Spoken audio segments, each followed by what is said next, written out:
is not a product of the brain, but is localizing itself through the brain. Just like people who are seeing us right now on their screens, we are not in their television boxes.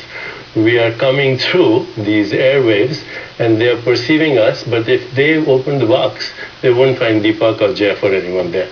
So if I look inside you, I won't find your soul because it's not there. In fact, your body is experienced in your consciousness. Your mind is experienced in your consciousness. And the evidence is pointing out that this consciousness is non-local, which means it exists outside of space-time, and therefore mathematically, it's impossible to destroy this consciousness. Dinesh, what do you make of these numbers? You've studied this. It's a big shift in philosophy of how people are looking at life after death. I think the issue is absolutely huge, and a friend of mine who got cancer recently made the observation to me that when something like this happens, you discover that the normalcy of your everyday life is a bit of a sham, because we live life as if we're never going to die, and then suddenly we have to confront that. The question of whether something comes after death, whether you're a believer or whether you're a skeptic, you're going to have to wonder about that. It's going to make a lot of difference in how you live now.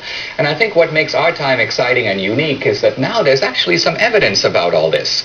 Not only near-death experiences, but evidence from physics, evidence from biology, evidence from the science of the brain, all of which seem to suggest that the old idea that simply our mind and our brain are the same, and when we die, our brains obviously die, so if that's the case, then there's no life after death.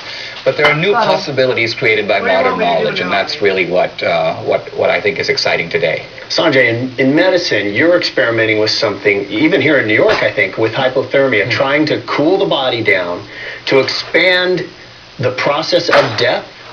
Well, for doctors and any healthcare professional, it's really about trying to buy time. So if you buy into this idea that death is a process, it doesn't happen just like that. So the thing we're used to hearing, which is in the medical room, the doctor says, time of death, 318. Right. That's exactly right, Jeff. And it was a profound experience that I had as a medical student when I watched this person come in, a patient who was around the same age as me, after a car accident, and everyone was working on him, the trauma surgeons, the neurosurgeons, everybody.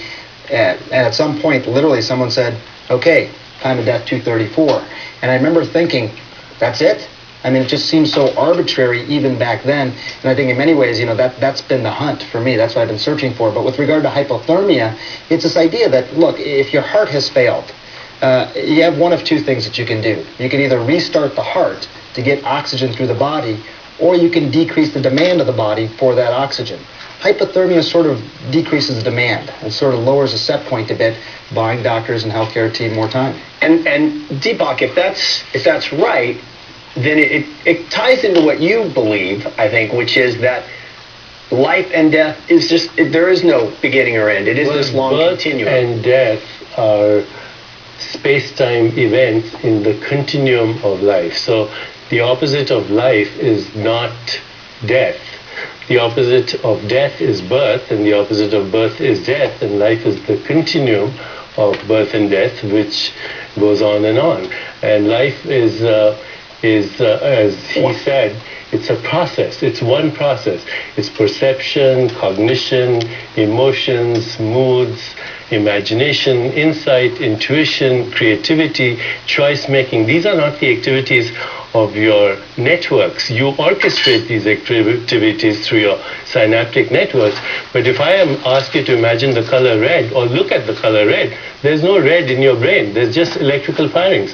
What's the relationship between the subjective experience you have in your consciousness and what happens in the brain? This is what is called the hard question in science today.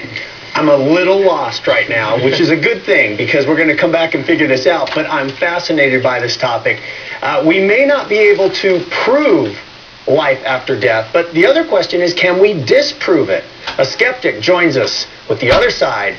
That's next. We'll make sense of all this.